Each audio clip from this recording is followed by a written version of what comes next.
everyone, it's Tuesday and you're watching Within the Frame, where we delve deeper into the top stories not only in South Korea but across the globe. I'm Kim Bo-kyung.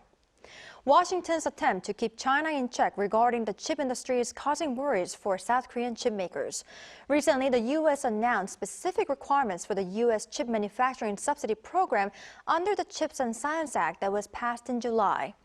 Major strings were attached, requiring applicants to share profits that exceed the applicants' projections and having a so-called guardrail provision of not letting recipients engage in investment in foreign country for a decade. The trade minister himself expressed worries about the requirements, saying they are uncertain and cover too many areas.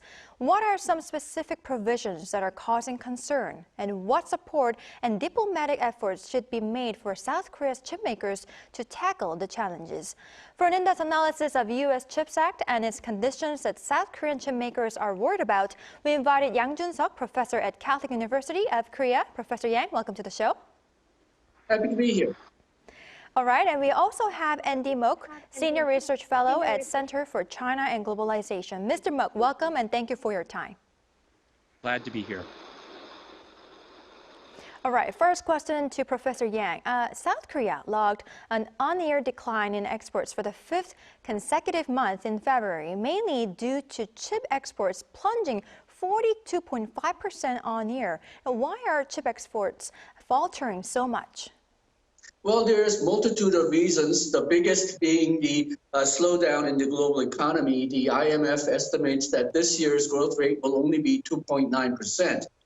So that is driving down demand for everything, including semiconductors, but also because most of the countries around the world is going out of the pandemic right now. During the pandemic, demand was skewed toward IT products because people had to work at home. But now they're phasing out of lockdowns, moving into more of a services type of demand. So the IT demand is substantially down compared to the pandemic period. And then there's shutdown in China, which reduced Korean semiconductor exports to China. Because the Chinese economy is now opened up again, we were hoping that the exports to China, including semiconductor exports, would be accelerated, but it hasn't gone up as much as we hoped. And then there's the global high interest rates that's making IT companies reluctant to invest. Again, another negative hit on the semiconductor demand. And then there's the consumer hoarding.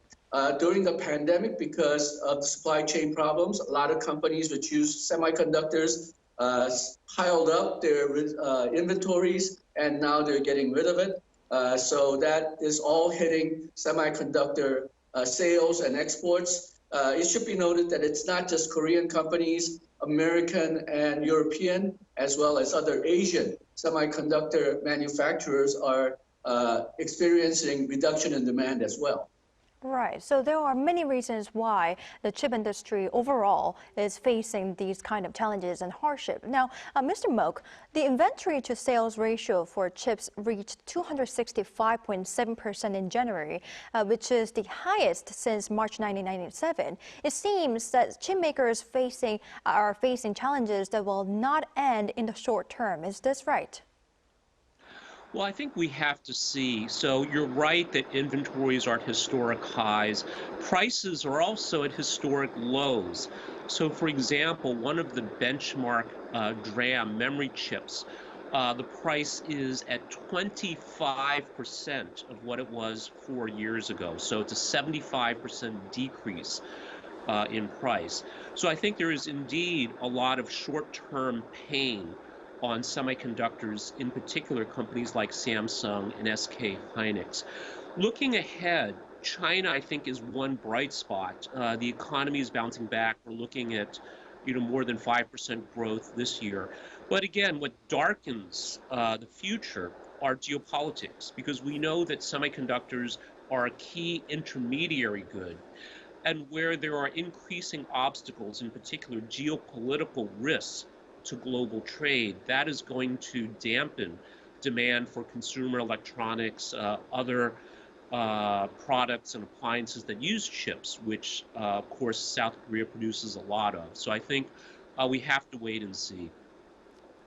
Right. Now, Professor Yang, amid such challenges, Washington's CHIPS Act and its requirements for companies receiving incentives have been unveiled. Let's talk about the conditions that are causing jitters for South Korean chipmakers here. The Commerce Department said that companies need to share part of their profits that have exceeded the applicants' projections. Could you tell us more about this and what burden would chipmakers have to suffer? Okay, well, right after the United States announced its plans to try to develop domestic production facilities for semiconductors, at the beginning of the story, you mentioned guidelines that restricted investment in China. Now, Korea was very concerned about that, but still the Korean companies did accept it as sort of part of the playing in the global marketplace. But now the new conditions are for companies which receive more than $150 million in U.S. subsidies. They will have to have child care facilities in their factories, production facilities in the United States. Also, these companies which receive more than $150 million cannot use that money to engage in stock buybacks. That's probably not going to affect Korean companies very much, but it will affect the American companies quite a bit. But the condition that I think is getting all Koreans sort of jittery about is condition on so-called excess profit. Now, for the United States is saying that the companies which receive these subsidies will be required to share with the U.S. government a portion of any cash flows or returns that exceed the applicant's projections by an agreed upon threshold. So Korea is Korean companies will have to report what their cash projection is expected to be. And then if the amount of that cash flow becomes higher or profits become higher than expected, then they're supposed to share part of that with the United States government. This is, I think, very popular with the U.S. congressmen on both Republican and Democratic parties, but it does concern Korea because, well, the cash flows and profits for semiconductor companies are not very predictable. So it could be both much more and much less than expected, right, like it is right now. And then having to share part of that profit, well, the United States government does give subsidies, but it also said that it's not clear whether they'll share in any losses. And further, because they have to report the expected cash flows, expected profits, they will also have to reveal a lot of information, financial and technical, to the United States, and that also has Korean companies very worried.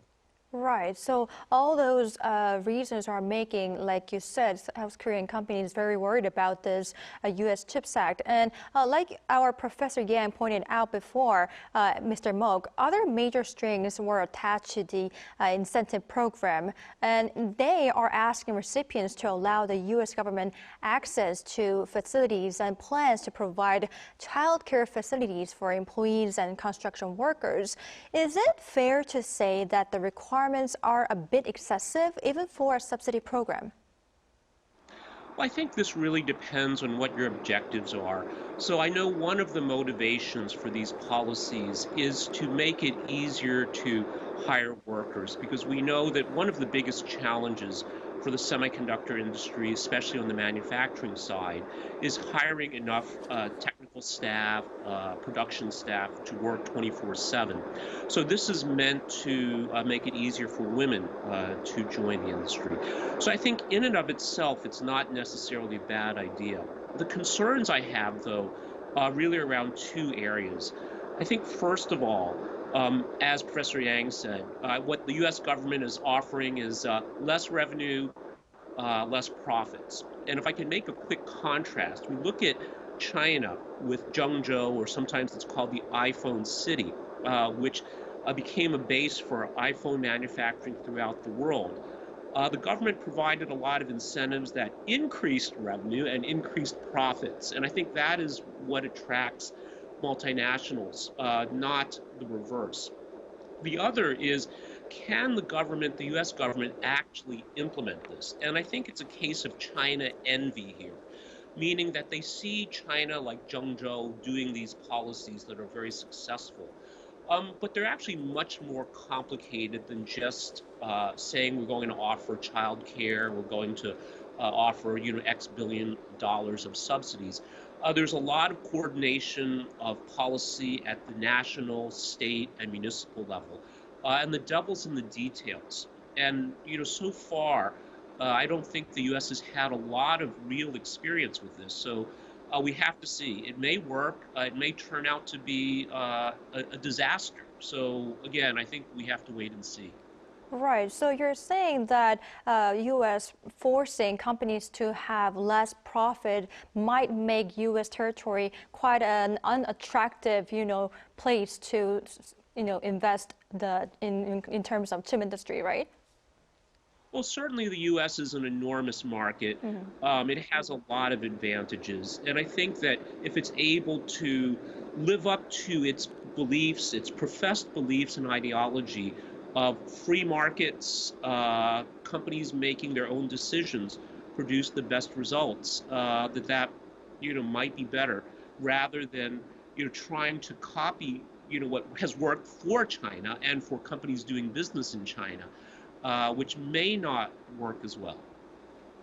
Right. Now, Mr. Moak, I'd like to ask you one more. As this CHIPS Act is aimed at keeping China's technology advances in check, Washington reaffirmed guardrails, a provision that prohibit new investments in China for 10 years. Though details have not been unveiled yet, how is China reacting to these measures, and what kind of countermeasures is China coming up with? Well, certainly, I think this is something that China does not welcome.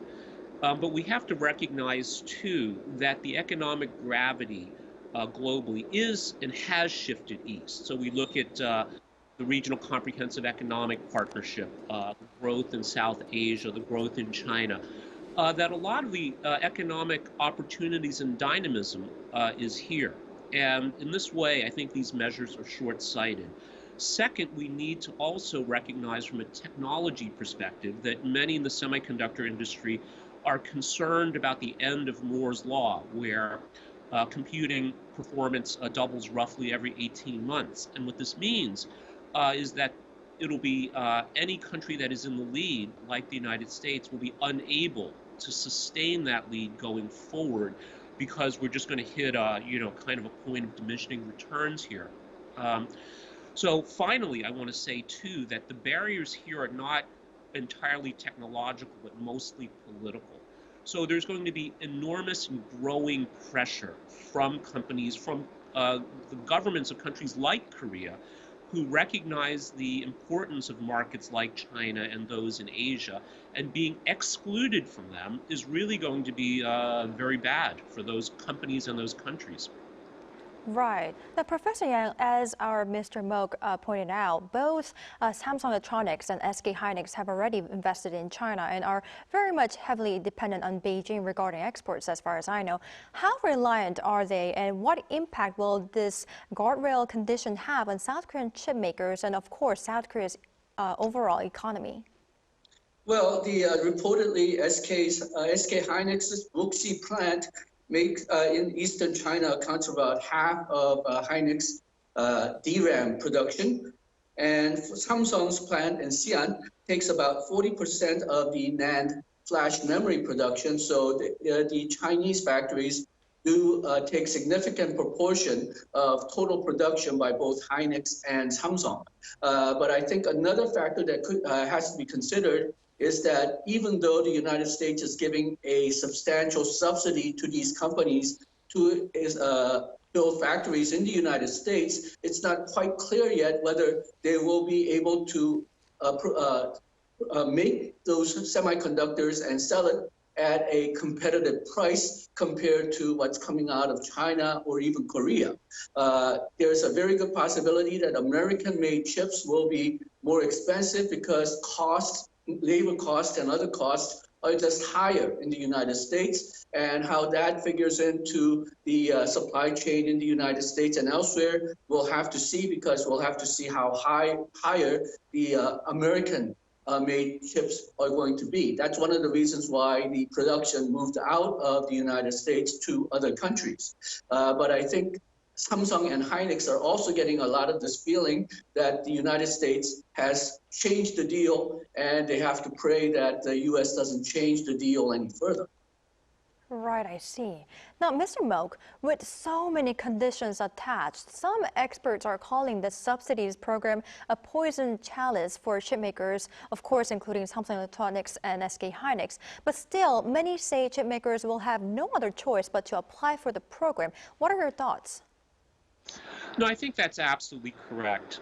Again, the U.S. is still a very large, very important market for many companies around the world, and I think it's hard to imagine any true multinational not having a presence in the United States.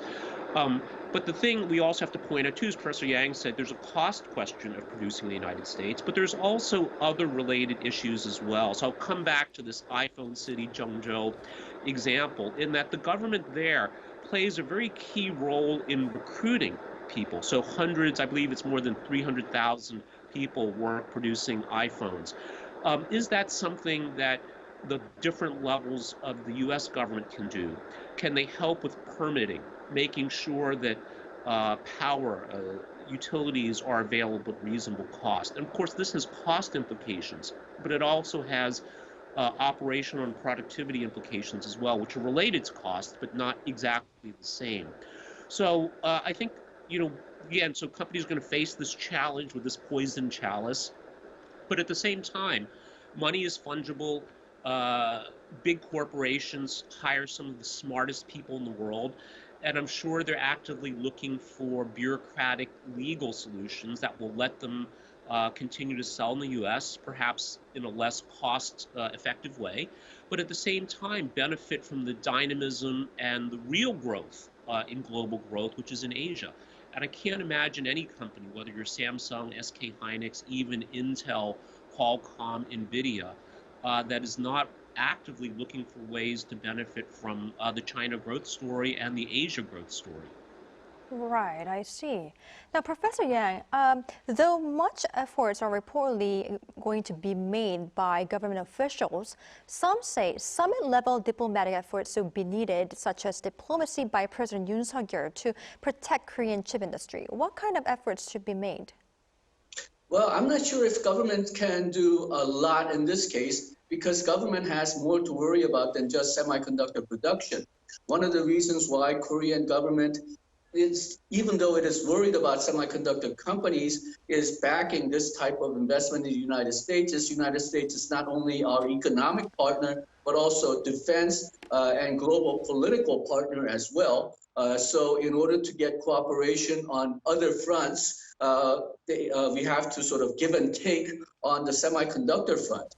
Now, having said that, I think the semiconductor companies themselves, Samsung and Hynix, have perhaps a much better leverage on trying to affect what the United States government is going to do. For example, the Samsung and Hynix are the ones that are actually investing in the United States. So with the reduced amount of potential profit, they may have to think about changing the timelines for investment. The companies can form an alliance with American semiconductor manufacturers, because a lot of American companies are not happy about this as well. So perhaps the companies, by moving with other U.S. and foreign non-U.S. companies, may have better leverage than the government. Right, I see.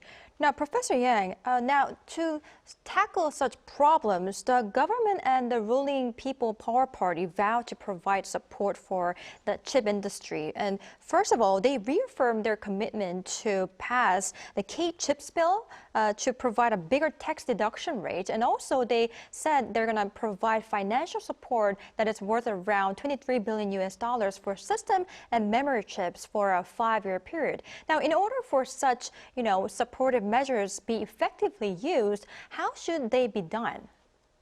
Well, first of all, the bill has to pass the National Assembly, and there's no sign that it's going to pass anytime soon. This K-chip bill is actually the second one. It revises the original K-chip bill, which passed in December. But the original K-chip bill was much more ambitious. It wanted to reduce or increase the deductions that the Korean companies can make for building factories in Korea from current 16%, depending on how big your company is, to 25%, but that didn't make it through the National Assembly. So what we had in the end was that for large companies, their deduction would be increased from 6% to 8% of the building costs when they're building a factory in Korea. Now, surprisingly, the Ministry of Finance and Economy was also against the original K-chip bill because they thought that it would reduce taxes too much. The Budget Office estimates that it probably would have reduced tax receipts by about 2 or 3 trillion won, and out of total 400 trillion won of Korean tax receipts, I don't think that's too much, but even that 2 trillion was too worrisome for the Ministry of Finance and Economy. Also, the opposition party didn't really want to give too much subsidies to semiconductor producers, especially the largest firms, Samsung and Hynix, because they're profitable and they're owned by giant conglomerate chaebols. So this would have perhaps be seen as subsidies to profitable chaebol companies. So I'm not sure whether there is a lot of support in the National Assembly to get this K-chip bill passed. But the counter argument, the argument that the ruling party is making is that these type of subsidies and incentives are a lot less compared to other semiconductor producing countries like Taiwan, China, or the United States. It is true that compared to those countries, the amount of tax breaks, the amount of incentives that Korean government gives is a lot less. Right. I'd like to ask more questions to our experts, but unfortunately, this is all the time we have for today's edition. But thank you, Professor Yang and Mr. Mook, of course, for your insights. We really appreciate it. Thank you. Sure. All right, that's all for Within the Frame tonight. We'll be back tomorrow with more in-depth stories. Thank you for watching and goodbye.